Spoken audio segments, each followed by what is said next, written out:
Assalamualaikum warahmatullahi wabarakatuh, para taruni dan taruna yang saya banggakan, saya cintai, di mana Anda berada, mungkin di rumah, mungkin di asrama, mungkin di tempat kos. Semoga Anda sehat selalu. Pada hari ini saya untuk pertemuan ketiga kalau tidak salah mengenai manajemen sumber daya manusia ya, pada kelas 1-5 transportasi darat ya, mudah-mudahan pada kuliah dengan menggunakan online ini WA Group sebagai salah satu perwujudan daripada bagian dari learning, belajar learning ya. Itu saya akan menggunakan audiovisual untuk mencoba memberikan pembahasan perkuliahan mengenai manajemen sumber daya manusia pada pertemuan yang ketiga. Pada pertemuan yang ke-1-2 sekedar mereview yang sudah Anda catat, yang pada waktu itu saya mendikte langsung ya, Anda juga mencatat. Inti mereview adalah bahwa dalam 4 pendahuluan saya menyampaikan antara lain manajemen sumber daya manusia itu dari 2 konsep, yaitu manajemen dan sumber daya manusia. Manajemen itu dapat diartikan sebagai manus, yaitu tangan. Nah, maknanya adalah bahwa secara harfiah manajemen itu adalah menangani atau menghandle atau mengendalikan aktivitas-aktivitas orang-orang ada di dalam organisasi. Itu intinya ya. Nah, kemudian sedangkan sumber daya manusia itu adalah sumber-sumber potensi ada pada diri manusia sebagai makhluk yang sempurna, memiliki potensi yang luar biasa yang didaya gunakan dan digunakan untuk kepentingan bersama seluruh manusia. Nah, pada hakikatnya aktivitas manusia itu selalu terorganisir dalam wadah-wadah organisasi apapun juga di mana saja dan itu fitrah. Nah, sedangkan dengan demikian manajemen sumber daya manusia itu adalah suatu kemampuan menangani, mengendalikan atau boleh dikatakan menggerakkan sumber-sumber daya potensi manusia untuk mencapai tujuan bersama. Ya, tentunya tujuan organisasi. Kemarin sudah saya jelaskan, dan kemudian pada hakikatnya manajemen sumber daya manusia itu ada 2 wilayah yang bisa menggunakan atau memanfaatkan ilmu teori teknik dan manajemen sumber daya manusia, yaitu wilayah private dan wilayah publik. Nah, wilayah private itu yang sering disebut dengan perusahaan swasta, yaitu suatu urusan-urusan yang diurus oleh dirinya sendiri atau oleh secara lembaga-lembaga swasta. Sedangkan wilayah publik itu adalah yang berkaitan dengan urusan kolektif, urusan bersama yang digunakan, dimanfaatkan secara bersama.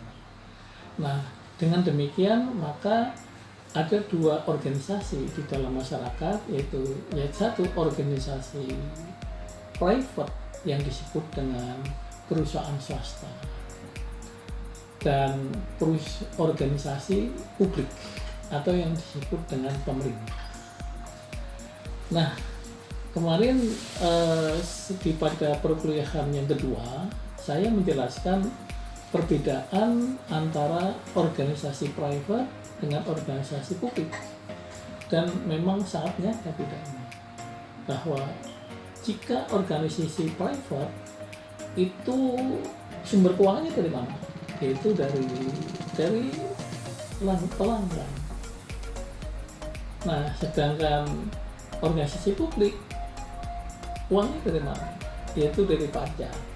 Nah, ternyata kemarin cukup unik juga, cukup menarik kemarin kajiannya ketika implikasi daripada kedua perbedaan dua organisasi itu memiliki karakteristik sumber daya manusia yang cukup membedakan. Dan ini menarik. Jika organisasi swasta atau perusahaan swasta itu sumber daya manusia mengapa lebih inovatif, mengapa lebih dinamis, mengapa lebih profesional lah istilahnya, atau lebih aktif, lebih seperti itu. Nah, tentunya mungkin barangkali kita duga bahwa organisasi private atau perusahaan swasta mengingat sumber keuangannya itu dari pelanggan, sedangkan kewenangannya, otoritinya itu dari pasar, maka untuk bisa merebut pasar maka perlu ada suatu usaha yang besar, yaitu kalau dalam bisnis siapa yang menguasai pasar maka akan mendapatkan keuntungan yang lebih banyak. Nah, oleh karena itu tentunya sumber daya manusianya itu dituntut kreatif, inovatif, dan produktif. Kebalikannya dengan pemerintah atau organisasi pemerintah, faktanya demikian. Faktanya seharusnya sumber daya manusia di swasta maupun di pemerintahan harus sama, memiliki inovatif, disiplin yang sama, dan produktif yang sama dengan swasta. Tapi pada faktanya tidak demikian. Pada faktanya demikian. Nah, maksud saya itu menarik sebetulnya. Mengapa demikian? Kalau sumber keuangan dari pemerintah kan pajak. Nah, pajak itu pasarnya apa? Yaitu otoritinya apa? Peraturan perundangan, kebijakan. Nah, kemudian di dalam peraturan undangan itu dikatakan kalau siapa yang tidak membayar pajak akan kena sanksi.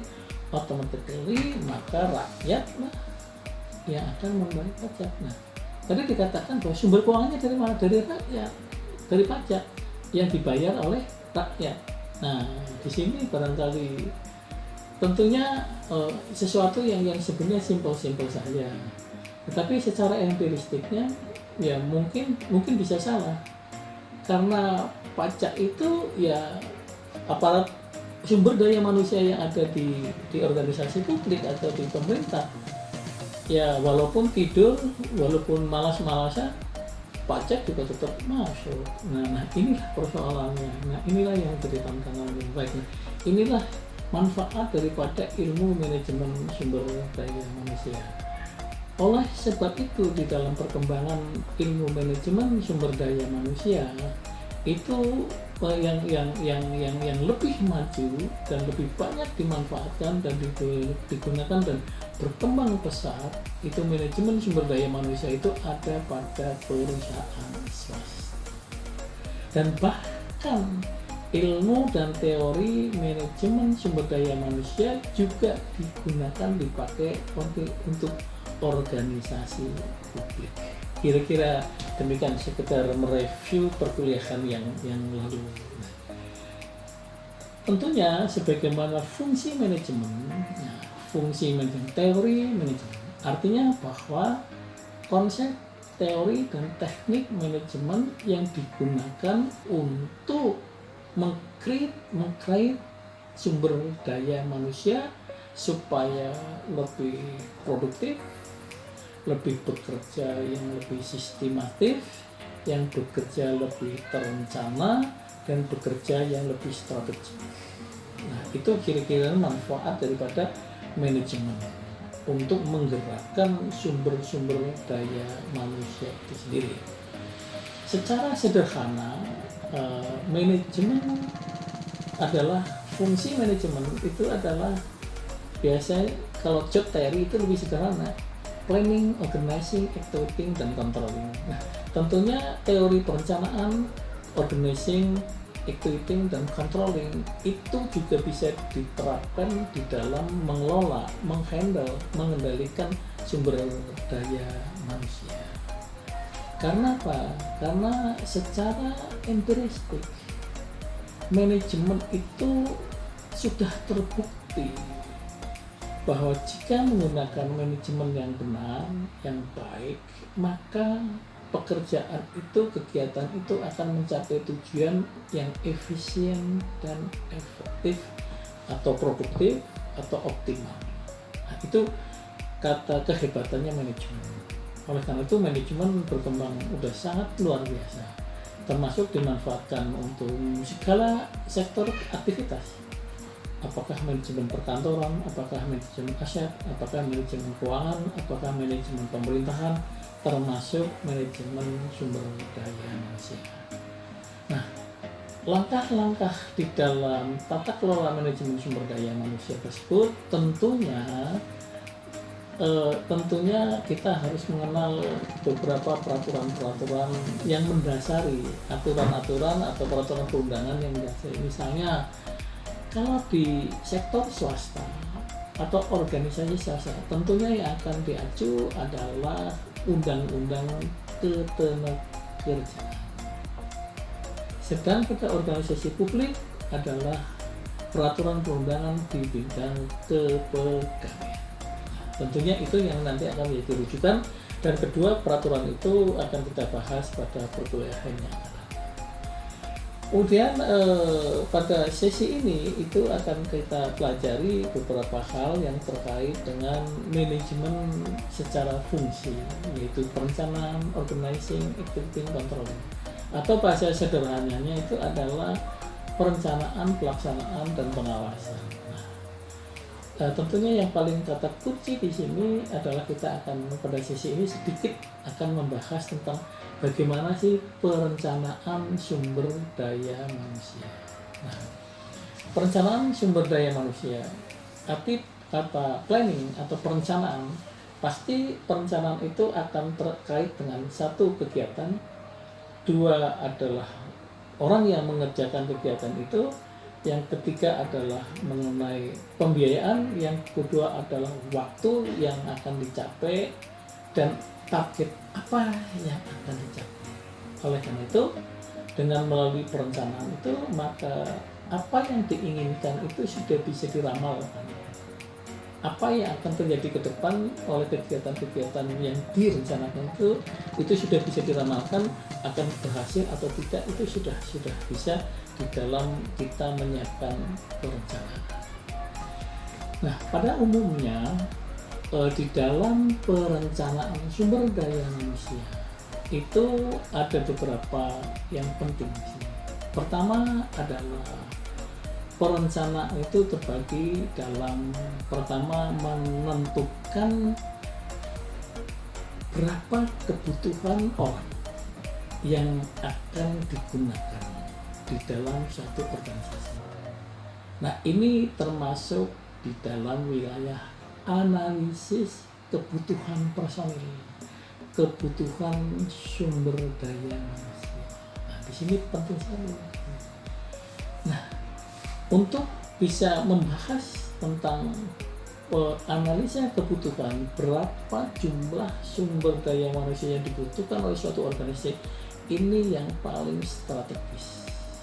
Jika menganalisa salah, maka di dalam organisasi itu tidak terencana dengan baik jumlahnya maupun kualitasnya, maka organisasi itu akan berpengaruh terhadap mungkin juga apakah mungkin produktivitasnya atau kinerjanya dan sebagainya. Karena apa? Karena pada hakikatnya sumber daya manusia itu adalah fungsi utama, paling sentral. Ibaratnya kalau di dalam manajemen itu dikatakan bahkan istilahnya itu the man became the gun. Apapun senjata canggih itu tergantung manusia yang menggunakannya. Itu kata kuncinya di sini. Oleh karena itu, awal di dalam membahas manajemen sumber daya manusia yang tidak lain itu adalah menentukan kebutuhan orang berapa di situ. Nah, untuk membahas ini tentunya ada sesi-sesi yang lebih khusus, yaitu analisa kebutuhan itu harus dilakukan melalui job analysis. Nah ini lama lagi. Nah, job analysis ya, jadi analis menentukan jumlah orang pun harus dengan job analysis. Apa itu job analysis? Job analysis itu adalah melakukan aktivitas menggali informasi tentang jabatan-jabatan yang ada di dalam struktur organisasi. Apakah organisasi private, apakah organisasi publik. Nah, di situ penting. Nah, dalam menyusun job analysis itu harus cermat. Langkah-langkahnya itu antara lain adalah memotret masing-masing posisi jabatan-jabatan itu di dalam struktur organisasi. Apakah organisasinya besar, kecil, atau apa, tetap itu penting untuk dilakukan. Organisasi besar dan kecil itu langkah-langkah di dalam manajemen sumber daya manusia harus dilakukan. Pertama, menentukan berapa jumlah pegawai melalui instrumen job analysis. Nah, jika kita menganalisa job atau posisi di dalam struktur itu dapat dilakukan analisis dengan tepat, maka ada korelasi dengan jumlah berapa besar orang-orang sumber daya manusia itu dibutuhkan. Ini penting sekali. Nah, disinilah kata kunci suksesnya sebuah organisasi ini ada di dalam job analysis. Nah, itu menguraikan kegiatan-kegiatan secara rinci, yaitu yang ada pada posisi struktur.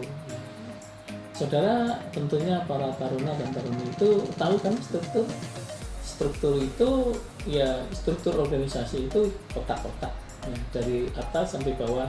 Siapa yang duduk sebagai manajer, kemudian sebagai supervisi, dan kemudian sebagai pelaksana, dan di bawah itu dan seterusnya. Seluruh aktivitas itu dikelompokkan, dicatat. Nah, di dalam job analysis, di samping mengurai tentang potret kegiatan yang akan dilakukan, itu bisa menemukan tentang kompetensi yang dibutuhkan di dalam melakukan aktivitas-aktivitas. Contoh misalnya, kalau ada di dalam struktur itu ada urusan keuangan, maka keuangan itu dirinci kegiatannya apa saja. Itu membutuhkan keahlian, antara lain keahlian menyusun perencanaan keuangan. Kemudian kalau sudah dilaksanakan keuangan, memverifikasi keuangan, pengawasannya bagaimana. Kemudian mengalokasikan, ahli alokasi anggaran. Nah, itu adalah ahli-ahli di situ. Nah, itulah pentingnya job analysis di dalam perencanaan sumber daya manusia. Saya kira untuk pertemuan kali ketiga ini, saya kira cukup di situ dulu, karena waktu dan mungkin juga materi cukup panjang. Ya, perlu ada sesi-sesi yang untuk job analysis ini perlu ada satu pertemuan dan dua pertemuan. Saya kira itu sebagai perdana, dan akan kita lanjutkan pada perkuliahan berikutnya, yaitu pertemuan yang keempat. Mudah-mudahan para taruna dan para taruni bisa menyimak dengan baik apa yang barusan saya sampaikan. Anda catat, atau mungkin Anda hanya mungkin menonton atau juga sambil mencatat, silahkan saja. Dan pada waktunya nanti ada pertemuan tatap muka yang akan datang. Demikian, salam untuk semua. Mudah-mudahan Anda sehat walafiat dan dapat melanjutkan perkuliahan demi perkuliahan sampai dengan yang akan datang. Demikian, terima kasih. Wabillahi taufiq wal hidayah. Wassalamualaikum warahmatullahi wabarakatuh. Sampai jumpa.